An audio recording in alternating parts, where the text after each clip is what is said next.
Good day, everybody. Today I'm going to be reviewing the stock market. Good day, folks. Today I'm going to be reviewing the stock market game. This game came out in 1963 from Whitman, and it is for 2 to 8 players. Now, the object of the stock market game is you are going to try to be the first person to amass $100,000, or you're going to try to be the person that has the most amount of money in a set time.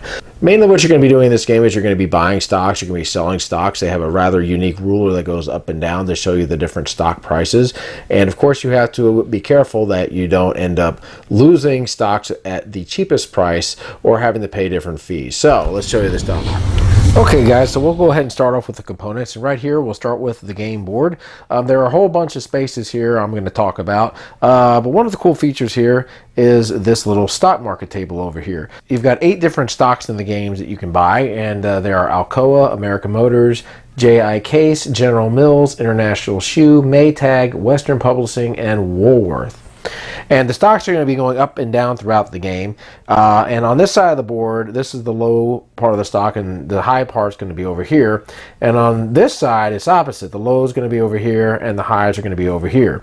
So if this stock ends up going low over here, these stock prices are going to be higher, and vice versa. And you've got this little slide ruler over here that you'll be moving up and down. You're just simply going to set it on the stock price. One of the cool features is that these comes with these really cool little money trays and stock trays. This is your money tray, and there's a whole bunch of different denominations of bills here. Right here are all of the stock certificates, and then you have all of the different shares. Now in the game you can buy as many shares as you would like to, depending on how much money you have, but there are also certain spaces on the board where you're going to be limited to buying 1 share, and I'll go ahead and talk about that. Now in the game you've got 8 different pawns, then you can choose one of the pawns. And then you'll have 2 dice that you're going to be rolling throughout the game. Now, at the very beginning of the game, you're going to pick a token, and you're going to choose one of these 4 different careers over here to start with. What you're going to have to do in the beginning is you're going to have to earn $1,000, and then after you earn the $1,000, you'll be able to go onto the board and start moving around by rolling the dice. You got 4 jobs. You got the deep sea diver, the doctor, the policeman, and the prospector. It says 3 or 11 will pay you this amount of salary. What that means is whenever you roll the dice, if you roll one of these numbers that on the chosen career, you'll earn this amount. So if you roll the 3 and you chose to be the deep sea diver, you will receive $300 salary. Now the harder the die roll is, the more money you'll make, but again, it's harder to make these rolls.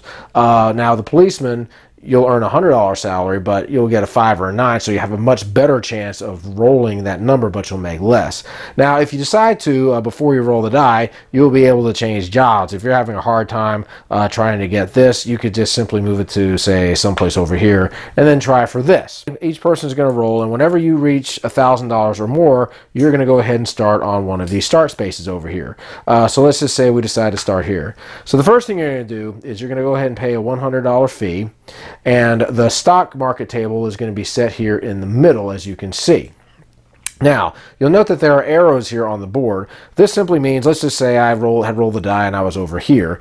On my next turn when I roll, the arrow is pointing this way. After I roll, let's say I roll 7, I would go 1, 2, 3, 4, 5, 6, 7, following the arrow. Now in this case, the arrow is going the opposite direction. So if on my next turn, if I roll a 6, I would go 1, 2, 3, 4, 5, 6. Let's say I rolled and I happen to roll a 4, and since it's even, I would go 1, 2, 3, 4. All right, the first thing you're going to see is down 4. So this stock is going to move down 4. So what you're going to do is you're going to look on this table here for AM Motors, which is American Motors, which is right here. And right now it's at 60, and you need to move this thing down 4 rows. So you go 1, 2, 3, 4. Right now, American Motors is going to be worth $52. So on your turn, if you would like to, you can purchase as many shares of American Motors as you would like to. So let's just say I happen to purchase 5 shares or something. The first thing I would receive is I would receive one of the stock certificates over here, and then I would go ahead and figure out how much I would spend to get 5 shares, which would be 52 times 5, and then I would go ahead and give that amount of money to the bank, and then I would receive 5 shares of American Motors, which I will now put under here, and so now I'll have owned the shares. You had a stock that was going down, and let's say you were going down 5, and you were hitting the bottom, you go 1, 2, you would simply bounce back up 3, 4, 5. Now you'll note also on some of these spaces it says dividend. Basically what that means is if you land on a space, like let's say I owned the Alcoa stock and I had 5 shares of Alcoa stock, if I landed on this, I would earn $20 in dividend because you would be receiving $4 per stock that you own, and since I would have owned 5 Alcoa, that would make it $20. Now I also note that there is what is called a stockholders meeting over here. This is a really good way to earn shares. Let's go back to Alcoa, and let's just say I happen to own 1 share of Alcoa, and I rolled and I ended up landing over here. Now what I can do is on my turn, next turn, I can actually decide to go up over here, and if I end up landing on, let's say I roll a 5, I go 1, 2, 3, 4, 5, this says 3 for 1. Right now I own 1 share of this stock, so for every 1 share that I own in this case, I'll receive 3. So in this case, I will receive 3 shares. So I go 1 share, 2 shares, and 3 shares. Now, if I happen to own, say, 5 shares, I would end up getting 5 times 3, which is 15 shares. So you can earn a lot of shares this way. Of course, you have 2 for 1, which would mean you would get 2 stocks for every 1 that you have, and then 1 for 1, you would get 1 stock for every 1 that you have. And you can also just simply go up this way instead of going this way if you would like to. Now on the board, there are spaces here for all the stocks that say sell all. This is one that says sell all Woolworth, this one says sell all Maytag, and there's spaces like that for all of the stocks. If you land on this, you're going to have to sell all of your shares back to the bank at $30 for this one, and this one will be $15. So basically it would be the lowest amount that you could purchase the stock for. There are spaces here on the corners that say pay a broker fee, and this says $10 per share. So right now I have 9 shares of stock. So what I have to do is I would have to pay the bank $90. But you'll note that it says down 20. So this means that this is going to go down 20. Now there's a directional arrow here. This says up and this says down. You're mainly going to be using that anytime you land on this particular space. With all of the other ones, you're going to follow which direction the stock is going. So if I were to go down 20, I would have to go 1, 2, 3, 4, 18, and 20. So I'm all the way down here on the bottom. Now another thing you can do is you can sell stock when it becomes your turn. A lot of times what you want to do is you want to try to buy the stocks when they're at the low price and then sell them when they're at the high price. That's the main thing you're trying to do, is make money in this game. Now if you're in this area, you can sell stock, but you're not going to be able to buy stock. You end up going broke. You will simply go back to work in this area again, and then once you're able to earn $1,000, you'll be able to go back onto the main part of the board. The game is going to continue to go on like this until someone ends up winning a set amount of money, or the time that you have set is up.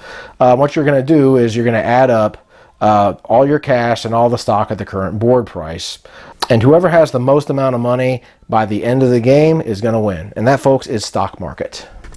So my final thoughts on the stock market game. Well, I originally found this game when I was going in my travels, and on Facebook Marketplace someone was selling this game for I think about $5, and I went ahead and I got it. This is a game my wife and I like. Now this is a simpler stock market game. I think somebody with age 10 and up could easily play this. The rules are very simple. They're right here, all of them. I think this game is pretty well balanced. You know, with the different stock prices that you have the cheaper stocks, you have the more expensive stocks. Of course, the ruler is going to be going up and down here and there, and then it can make big jumps up and big jumps down. And so there is a little bit of decision making that you have to make in this game. The main thing is like, when should you sell your stocks? Do you want to keep holding on to the stocks and getting more stocks and hopefully sell them at a higher price? You can do that, or you may end up risking landing on that pesky space that forces you to sell all your stocks for cheap. And of course, you also have to factor in that someone might land on that space that makes the bar go up 20 or down 20, and you may end up having your stocks greatly reduced when someone lands on there. So there is some strategy in the game. Now there's also some tricks that you can do in this game. For one thing, a good idea is to buy 1 share of the stock. That way you can always go into the stockholders meeting with that 1 share and try to get more shares. Of course, the more shares you buy, you can multiply by whatever number you got on there. I'd say on a scale of 1 to 10, as far as simplicity, I would rate this maybe about a 4 or so. I know that there are more advanced stock market games out there, but this is a good game if you're wanting to play a stock market game that's easy to learn and it's fun, and you've got some variance that you can do as far as rules. This game is good for, I would say, families or people who like casual games, but I like the game. It's balanced well, and of course there's risk and there is reward with it too. So guys, that's my review of the stock market game. We'll see you later. Keep on gaming.